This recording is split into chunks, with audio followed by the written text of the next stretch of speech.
Hi guys, today I am going to talk about stepper motor. I think you all are very familiar with the word motor. Yeah, the effect of motors have on our daily life in the home and outside of it. The stepper motor or a step motor is a brushless synchronous motor which divides a full rotation into a number of steps. Unlike a brushless DC motor which rotates continuously when a fixed DC voltage is applied to it. A step motor rotates in discrete step angles. The stepper motor can be controlled with or without feedback. Then we have to look at the working of stepper motor. Let us see. The stepper motor is a brushless DC motor that rotates in steps.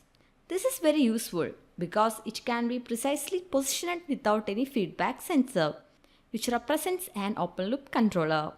And the stepper motor works on the principle of electromagnetism.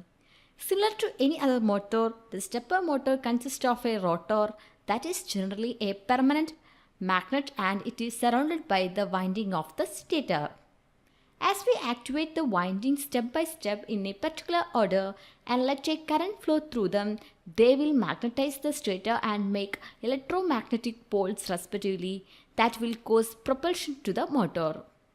We can achieve motion in more precise and controlled manner with the help of a control circuitry. So that's the basic working principle of the stepper motors. Stepper motor have three types of stepping modes. They are full step mode, half step mode and micro step mode.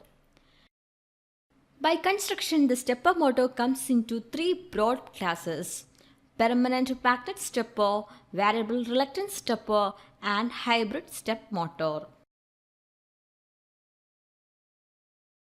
So these are the main points about stepper motor. Thank you guys for watching this video. Stay tuned to watch the next part. And if you like this video, don't forget to subscribe.